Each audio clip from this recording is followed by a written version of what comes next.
ओम नमः शिवाय। शिव जी सदा सहाय। ओम नमः शिवाय। गुरु जी सदा सहाय।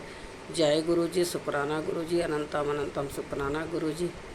हर हर महादेव। हर हर महादेव। जय भोलेनाथ बाबा की। जय भोलेनाथ बाबा। जय जो सुप्राण पढ़ने में भूल चूक होगी माफ़ करना भोलेनाथ, माफ़ करना गुरु जी। आज मैं वायवीय संहिता का वायवीय संहिता का 34वां अध्याय प्रारंभ करने जा रही हूँ। बालक उपमन्यु को दूध के लिए दुखाखी देख माता का उसे शिव की आराधना के लिए प्रेरित करना तथा उपमन्यु की तीव्र तपस्या। ऋषियों ने पूछा, प्रभु धौम्य के बड़े भाई उपमन्यु जब छोटे बालक थे तब उन्होंने दूध के लिए तपस्या की थी और भगवान शिव ने प्रसन्न होकर उन्हें क्षीर सागर प्रदान किया था, परंतु शैशवा व्यवस्था में उन्हें शिव सहस्त्र के प्रवचन की शक्ति कैसे प्राप्त हुई अथवा वह कैसे शिव के सत्य स्वरूप को जानकर तपस्या में निरत हुए। तपश्चरण के वरों में उन्हें भस्म के विज्ञान की प्राप्ति कैसे हुई, जिससे जो रुद्राग्नि का उत्तम वीर है उस आत्मरक्षक भस्म को उन्होंने प्राप्त किया। वायुदेव ने कहा, महर्षियों, जिन्होंने वो तप किया था वह उपमन्यु कोई साधारण बालक नहीं थे, परम बुद्धिमान मुनिवर व्याघ्रपाद के पुत्र थे। उन्हें जन्मांतर में ही सिद्धि प्राप्त हो चुकी थी, परंतु किसी कारणवश वह अपने पद से च्युत हो गए, योग भ्रष्ट हो गए। अतः भाग्यवश जन्म लेकर वे मुनि कुमार हुए। एक समय की बात है, अपने मामा के आश्रम में उन्हें पीने के लिए बहुत थोड़ा दूध मिला। उनके मामा का बेटा अपनी इच्छा के अनुसार गरम गरम उत्तम दूध पीकर उनके सामने खड़ा था। मातुल पुत्र को इस अवस्था में देखकर व्याघ्रपद कुमार उपमन्यु के मन में ईर्ष्या हुई और वह अपनी माँ के पास जाकर बड़े प्रेम से बोले, माता महाभागे तपस्विनी, मुझे अत्यंत स्वादिष्ट गरम गरम गाय का दूध दो, मैं थोड़ा सा नहीं पीऊँगा। बेटे की यह बात सुनकर व्याघ्रपाद की पत्नी तपस्विनी माता के मन में उस समय बड़ा दुख हुआ।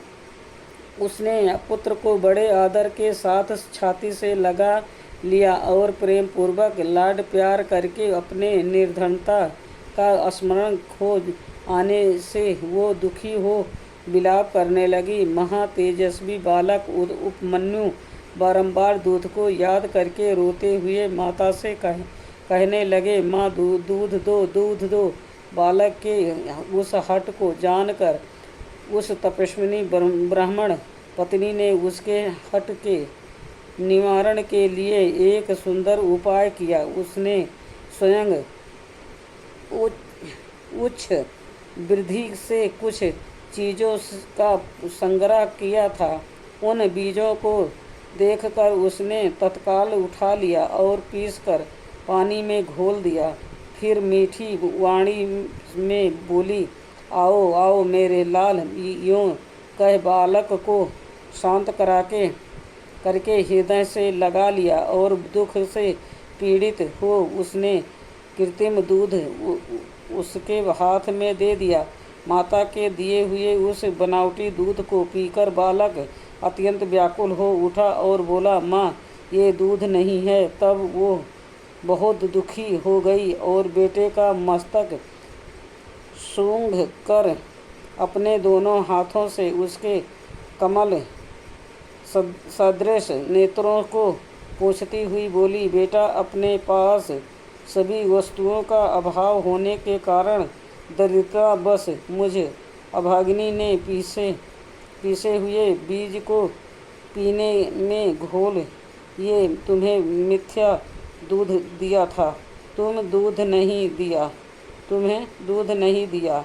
ऐसा कहकर रोते हुए उसे बारंबार दुखी करते हो, किंतु भगवान शिव की कृपा के बिना तुम्हारे लिए कहीं दूध नहीं है। भक्ति पूर्वक माता पार्वती और अनुचरों सहित भगवान शिव के चरणा बिंदु में जाकर कुछ समर्पित किया गया हो, वही संपूर्ण संपत्तियां का कारण होता है। महादेव जी ही धन देने वाले हैं। इस समय हम लोगों ने उनकी आराधना नहीं की है। वे भगवान ही सकाम पुरुषों को उन्हें उनकी इच्छा के अनुसार फल देने वाले हैं। हम लोगों के आज से पहले कभी भी धन की कामना से भगवान शिव की पूजा नहीं की है, इसलिए हम दरिद्र हो गए हैं और यही कारण है कि तुम्हारे लिए दूध नहीं मिल रहा है। बेटा, पूर्व जन्म में भगवान शिव अथवा विष्णु के उद्देश्य से जो कुछ दिया जाता है वही वर्तमान जन्म में मिलता है, दूसरा कुछ नहीं। उपमन्यु बोले, माम, यदि माता पार्वती सहित भगवान शिव विद्यमान हैं तब आज से शोक करना व्यर्थ है। महाभागे, आप शोक छोड़ो और सब मंगलमय ही होगा। माँ, आज मेरी बात सुन लो। यदि कहीं महादेव जी हैं तो मैं देर से या जल्दी ही उनसे क्षीर सागर मांग लाऊंगा। वायु देवता कहते हैं, उस महाबुद्धिमान बालक की यह बात सुनकर उनकी मनस्विनी माता उस समय बहुत प्रसन्न हुई और यूँ बोली। माता ने कहा, बेटा, तुमने बहुत अच्छा विचार किया है। तुम्हारा यह विचार मेरी प्रसन्नता को बढ़ाने वाला है। अब तुम देर न लगाओ, सांब सदाशिव का भजन करो। अन्य देवताओं को छोड़कर मन, वाणी और क्रिया द्वारा भक्तिभाव के साथ प्रसाद गणों सहित उन्हीं सांब सदाशिव का भजन करो। नमः शिवाय यह मंत्र उन देवाधिदेव वरदायक शिव का साक्षात वाचक माना गया है। प्राणों सहित जो दूसरे 7 करोड़ महामंत्र हैं वे सब इसी में लीन होते हैं और फिर इसी से प्रकट होते हैं। ये मंत्र दूसरे सभी मंत्रों से प्रबल है। यही सबकी रक्षा करने में समर्थ है। अतः दूसरे की इच्छा नहीं करनी चाहिए। इसलिए तुम दूसरे मंत्रों को त्याग कर केवल पंचाक्षर के जप में लग जाओ। इस मंत्र के जिह्वा पर आते ही यहाँ कुछ भी दुर्लभ नहीं रह जाता है। ये है उत्तम भस्म जिसे मैंने तुम्हारे पिताजी से भी प्राप्त किया है।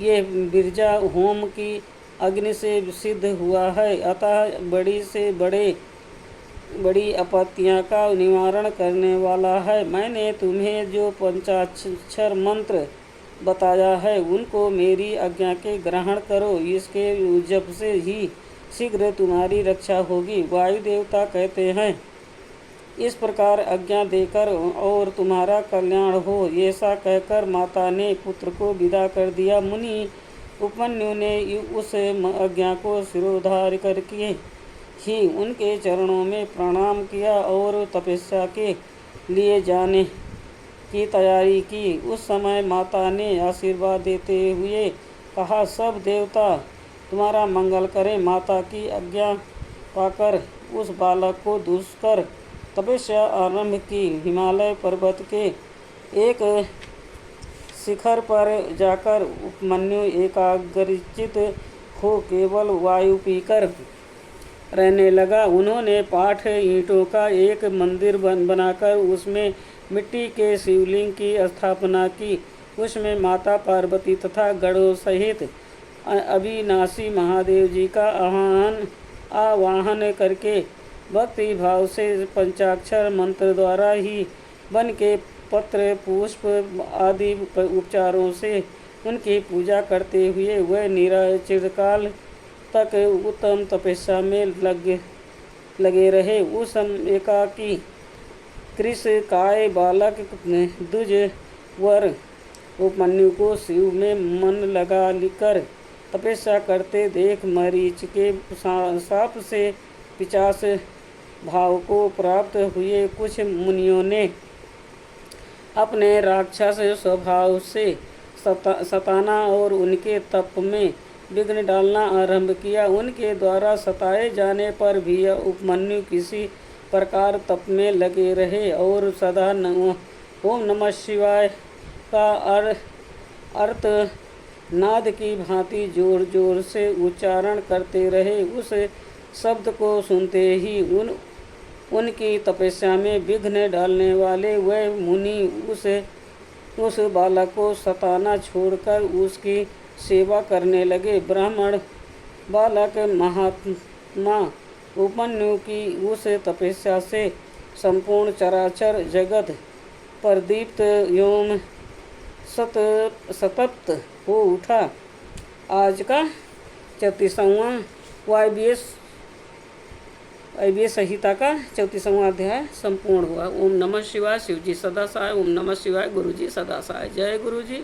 शुक्राना गुरु जी। अनंतम अनंतम शुक्राना गुरु जी। हर हर महादेव। हर हर महादेव। जय भोलेनाथ बाबा। जय भोलेनाथ। जय कृपा निधान।